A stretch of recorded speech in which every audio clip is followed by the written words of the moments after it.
자, 이번 시간에는 우리가 기출문제를 풀어보도록 하죠. 2012년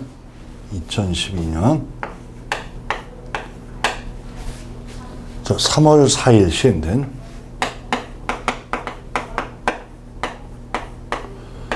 산업안전 기사.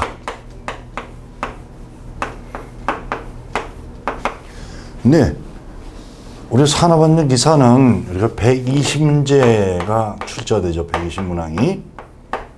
근데 여러분들이 우리가 산업안전 산업기사 공부하시는 분들도 산업안전 산업기사 이거를 응시하시는 분들도 이 산업안전 기사 문제를 꼭 풀어보세요. 우리가 산업안전 산업기사는 문항수가 20문제가 적다는 것 뿐이지, 자, 그 난이도는 거의 비슷해요. 아주 월등히, 원래는 좀 쉬워야 되는데, 어떨 때는 더 어렵게 느껴질 때도 어렵게 나오기도 하는 것이 바로 우리 기사, 산업기사의 차이점이죠. 자, 그래서 제1과목 산업안전관리론.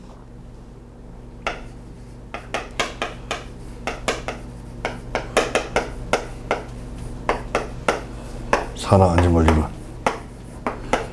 이거는 제일 쉬운 과목이에요.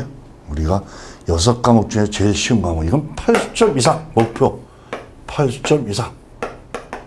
그럼 80점 이상이라고 하면 2, 8, 16, 16문제 이상, 16문제 자 이상 맞춰야 되죠.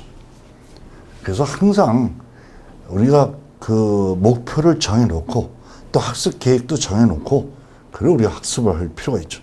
자, 1번 문제는 재조사의 목적 및 방법에 관한 설명으로 적합하지 않은 거. 적합하지 않은 거, 틀린 거, 옳지 않은 거, 적당하지 않은 거, 거리가 먼 거, 다 틀린 걸 찾는 문제예요. 한마디로 얘기해서. 오래 생각할 필요가 없죠. 그래서 쭉 이 다른 걸 읽어보면은 왜 많아요. 근데 여기 지금 저하고 이 문제를 풀면서 바로 공부하는 요령을 익히도록 하세요. 저하고 자체 문제 풀면서 이 자체에서 끝나는 것이 아니라 스스로 여러분들이 문제를 풀어야 되죠. 그 문제를 푸는데, 그래서 답은 2번이에요. 왜 틀렸는지. 자, 재조사의 1차적 목표는 재료로 인한 손실 금액 추정. 이게 손실 금액 추정.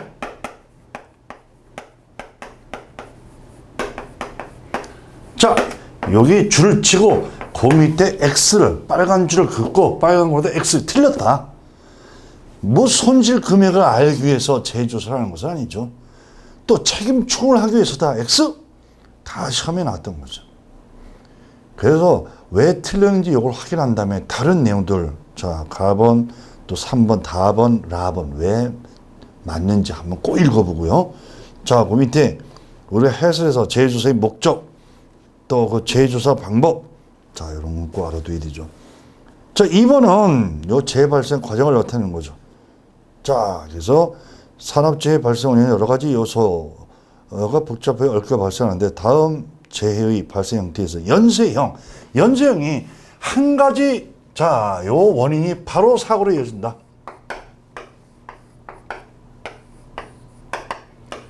여기 이제 우리가 집중형이고 집중형 또는 단순 자극형, 이렇게 단순 자극형. 근데 여러 가지 원인. 자, 간접원인이 어떤 간접원인을 만들고 또 요 직접원인을 만들어서 요 X가 사고죠. 요 사고로 이어지는 연쇄적인 원인에 의해서 사고로 이어지는 요 연쇄이죠. 요 두 개를 합한 것이 복합형. 자, 밑에 해설을 잘 봐두고요. 3번의 의무 안전인증. 지금 의무라고 하는 말이 빠져 있어요. 자, 우리 병과에 그냥 안전인증이야. 의무자가 안 들어가도 의무제. 전에 초기에는 요 법규 새로 제정됐을 때 의무 안전인증 이렇게 나왔었는데 지금은 의무자 빼고 안전인증. 자, 대상 보호종 내수성 시험을 실시하는 안전모 질량 증가율이 1% 미만. 뭐 기본적인 거죠. 해설에 자, 그 10까지 알아두고요. 자, 4번은 재해방을 위한 대처정 기술적 대처에 해당되지 않는 거. 자, 안전설계, 점검보존, 환경설비 개선, 안전수칙을 준수한다. 이거는 기술적 대책하고는 관계가 없죠. 관리적 대책이 되죠. 관리적 대책. 규제적 대책. 자, 5번에 법에 따라 해당 공사를 위하여 계상된 안전관리비 사용 명세서는 공사 종료 후 얼마 동안 보존해야 하는가? 서류 보존 기간 1년. 자, 이건 외워야 되겠죠? 자, 6번은 안전관리국이 첫 번째 줄고 끝에 안전관리자 수행해야 될 직무. 이것도 전에는 안전관리자 직무 이렇게 나오다 지금 현재 법규에는 안전관리자 업무로 더 나오죠. 그리고 전에는 자, 요 보호자 및 조언 지도라는 말이 없었는데 지금은 보호자 및 지도, 조언 지도가 꼭 들어가죠.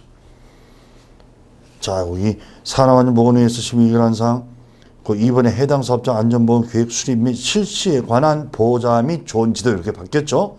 이때는 요 2010년도 요 나올 때, 자, 요 2012년도 이때는 이게 개정이 되기 전이. 그래서 3번에 직업성 질병 자주한 답은 3번 직업성 질환 발생의 원인 조사 및 대책 수립. 자, 그냥 산업재해 발생 원인 조사 및 대책 수립 이렇게 나오는데 직업성 질환이다. 직업성 질환. 즉 질병이에요. 질병에 관계되는 거, 또 의사에 관계되는 거, 또 작업 환경에 관계되는 거, 보건에 관계되는 거, 이거는 건강에 관계되는 거, 위생 건강에 관계되는 거 등 이런 말이 들어가면 무조건 안전관리자의 업무가 아니다. 이건 보건관리자의 업무에 관계가 되죠. 자, 7번은 40명 근무하는 100명 미만이 그러니까 라인형 조직이 되겠죠. 아주 중요하죠. 실기 시험에서도 나오고. 자, 8번은 자, 우리 두 번째 줄. 자, 여러분들이 이 학습하면서 문제에서 빨리 문제 요지를 파악하는 것도 중요해요. 그 우리 시험 볼 적에도 뭐 3번, 4번 읽어도 이게 뭘 묻는 문제인지 그걸 파악 못하면은 그 조바심이 나게 되고 실수를 하게 되죠. 그래서 첫 번째 줄 읽고 두 번째 줄 뭘 묻는 문제인지 이건 두 번째 줄에 줄을 쳐요. 안전보건 개선 계획 수립 대상 사업장. 자, 그 출입 지출에 명령할 수 있는 사업장이 아닌 것은 자급 환경이 불량한 사업장. 지금은 요 개선계획 수립 대상 사업장에 요 말은 없죠. 지금 요 98번, 요 8번 문제도 지금 현재는 법규가 개정된 법규예요. 그 이후에. 자, 9번은 안전요건 기준 작성 시 유의사항으로 적절하지 않은 것은. 자, 이건 답이 보여. 4번에 점검자의 기능 수준보다 최고의 기술적 수준을 우선으로 하여. 말이 안 되죠. 자, 10번은 자, 산업안전보건법상 안전보건 표지 종류에 있어서 자, 그 다음에 줄을 치고 인화성 물질 경고. 그래서 우리가 유해 물질에 관계되는 경고는 자, 요 다이아몬드링에서 빨간색으로 돼. 빨간색. 인화성 물질, 불성 물질, 산화성 물질 등 이런 유해 물질에 관계되는. 나머지는 경고 표지가 2개죠. 삼각형, 노란, 이건 노랑으로. 노랑 표지와 빨간 표지. 그래서 답은 1번 바탕무색 기본무형 빨간색 이거 같죠. 그래서 요 금지 표지, 경고 표지, 그 해설량의 지시 표지, 다음에 안내 표지, 그 색상 그거 꼭 알아두고요. 자, 11번 아담스의 재현서 이론에서 작전적 에러로 작전적 제1단계가 관리구조. 자, 그 관리구조. 제2단계가 작전적, 즉 전략적, 작전적 에러. 네, 작전적 에러, 전략적 에러. 이게 관리 감독자, 간부들이 잘못한 거예요. 제3단계가 전술적 에러. 이게 이제 근로자가 잘못하는 거죠. 자, 여기 해설에 나와 있는 그 단계, 그 의미, 내용 전부 잘 알아둬야 되죠. 12번은 법상, 자, 건설업의 경우 공사 금액이 얼마 이상의 사업장에 안전보건위원회를 설치한가? 120억 원 이상일 때. 자, 법에 나온 내용이고요.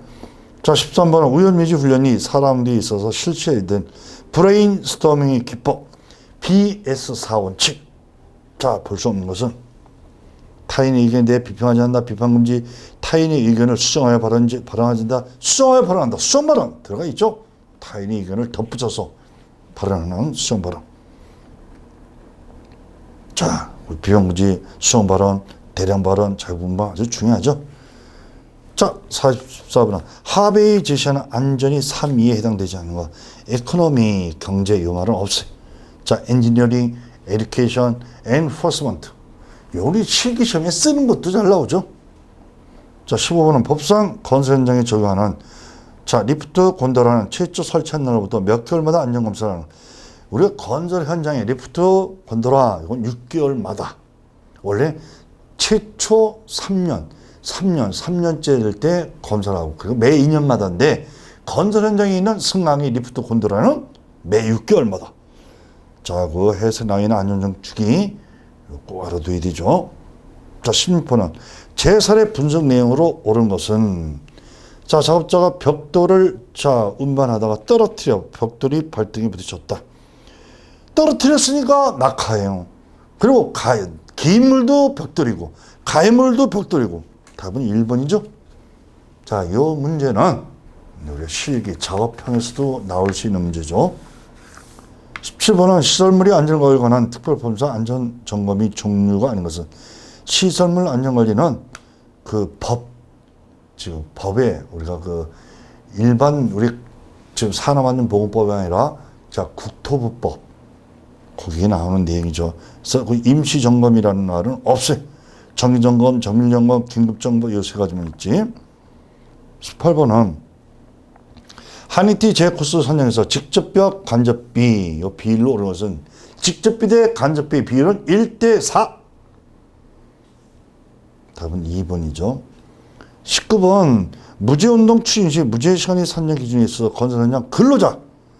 자, 근로자의 실근로 시간이 산정이 곤란할 경우 이를 몇 시간을 자, 근로 기준으로 하는가? 자, 10시간. 근로자의 실근로 자, 요 시간이 산정하기 곤란할 때는 10시간을 하는 거. 근데 실근로자가 아닌 뭐 사무직이라든지 판매직이라든지 이런 사람들은 보통 8시간을 기준으로 하죠. 자, 거기 그 내용이 2번에 실근로 시간수 산정 시 사무직 자, 그 생산직의 거장급 이상은 1일 8시간으로 근데 실근로자가 건설 현장 근로자는 1일 10시간을 기준으로 자, 20번은 500명의 상시 근로자가 있는 사업장에 1년간 발생한 근로손실수가 1200일. 자, 사업장이 도수율이 9일 때, 자, 종합제지수는 얼마인가? 하루 8시간, 연간 300일을 근무한다. 아니, 이거는, 자, 우리가 항상 이런 문제를 풀 때는 종합제지수 공식을 꼭 쓰세요. 첫째, 공식이 종합제지수는 그래야지 실수가 없어. 그래 나중에 실기시험에서는 풀이 과정이 있어야 되는데 실기시험 풀이 과정 공식을 쓰고 숫자를 대입시키는 이런 식으로 해야지 채점자가 채점하기도 좋고 또 여러분들이 실수를 하지 않게 되죠. 종합제지수는 루트 그렇죠? 도수열 곱하기 강도이다. 자, 그래서 답이 이제 루트는 자, 거기 우리가 도수율은 지금 도수율은 지금 그 내용에서 주어졌죠. 도수율이 지금 9, 도수율이 9에 9 곱하기. 자, 강도율은 연 근로시간수. 연 근로시간수는 자, 500명이니까 자, 500 곱하기. 자, 거기에 하루에 8시간 그리고 1년 300일. 근로손실수. 근로손실수는 1200이라고 주어졌죠. 1200. 곱하기 1000. 이제 계산만 해주면 되죠. 이거를 여러분들이 구셈으로 해서 그거 쓰면서 하려면 시간이 걸려가지고 안 돼. 계산기가 반드시 있어야 되죠.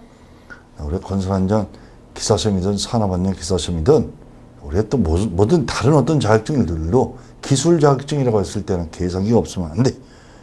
자, 그렇게 해서 계산하니까 3이라는 것이 나온다. 자, 이제 제2과목 산업심리교육. 이것도 우리가 제1과목보다는 조금 좀 어렵다고 느껴져요.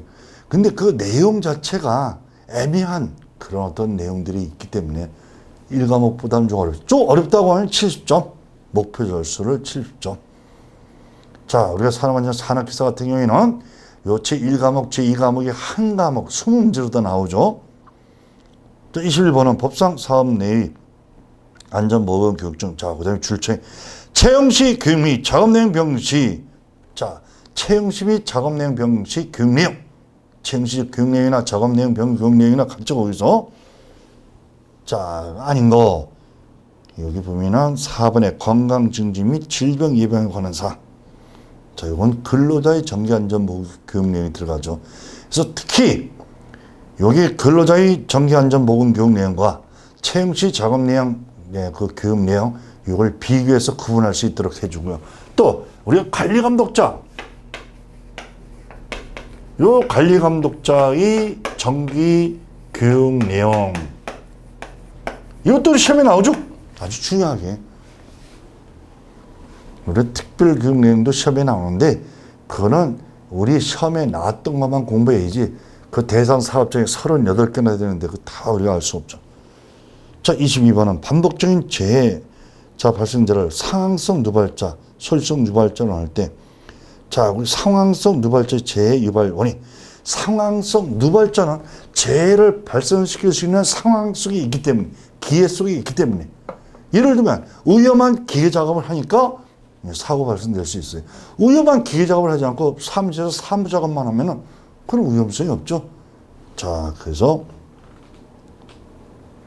저진이 도덕성이 결여된 소심한 성격, 요거는 성격 결함 뭐 이런 거고. 자, 4번에 심신의 근심이 있을 경우. 자, 그런 어떤 상황 속 사고를 낼 수 있는 상황 속에 있는 거죠. 답은 4번. 그래서 해설의 상황성, 소질성, 습관성, 미성, 이거 구분할 수 있어야 되죠. 아주 중요하고요. 자, 23번은 작업에 수반되는 피로 예방 대책과 가장 거리가 먼 것은 작업 부하를 크게 한다. 이건 뭐 답이 보이는 문제. 작업 부하가 크다고 하는 것은 작업이 그만큼 힘들어요. 작업이 힘들면은 피로도 더 커지죠. 답은 1번. 이걸 못 찾으면은 이런 걸 틀리면은 안 되죠. 제가 이제 문제 풀이하면서 여러분들한테 꼭 강조하고 싶은 말은 틀려서 안 될 문제를 틀려서는 절대 안 돼. 틀려서 안 될 문제 절대 틀리지 말아야 되죠. 자, 24번 학습 정도란 주제를 학습시킬 범위와 내용의 정도를 자 의미한다. 학습 정도의 4단계 인지, 지각, 이해, 적용. 요 순서대로 무엇을 인지한다, 무엇을 지각한다, 무엇을 이해한다, 무엇을 적용한다. 말 그대로 인지, 이해, 인지, 이적. 허즈버그의 동기의생 이론 중 동기유인이 측면에서 직무 동기를 높이는 방법 위 거리가 먼 것은 그게 우리가 허즈버그의 자 의생요인, 동기유인, 이게 저차적이에요. 저차적. 동기유인은 고차적이야.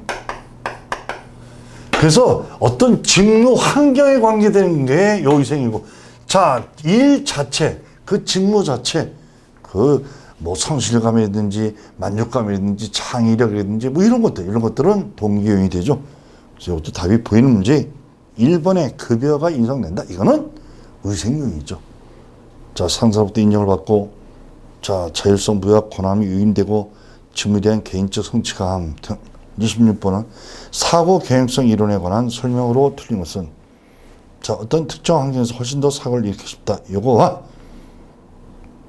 그렇습니다. 요거와 자, 이건 재빈발설을 나타내는 거고, 사고 계획성. 그 계속 사고를 내는 사람. 자, 27번 리더십 이론 중 경로 목표 이론에 대한 설명으로 틀린 것은 저도 문제 답해서 답은 3번에 과업이 구조화되어 있으면 지적 행동이 효율적이다. 과업이 구조화되어 있으면 지적 행동은 지시한다는 것은 효율적일 수 없죠. 비효율적이 되죠. 28번 강의법에 대한 설명으로 옳지 않고 틀린 거. 교육의 집중도나 흥미 정도는 없다. 강의식은 요거의 반대예요. 이게 바로 강의식 단점이죠. 집중도, 흥미가 낮다는 거. 강사 일방적이라는 거. 그리고 강사가 자, 그 수강생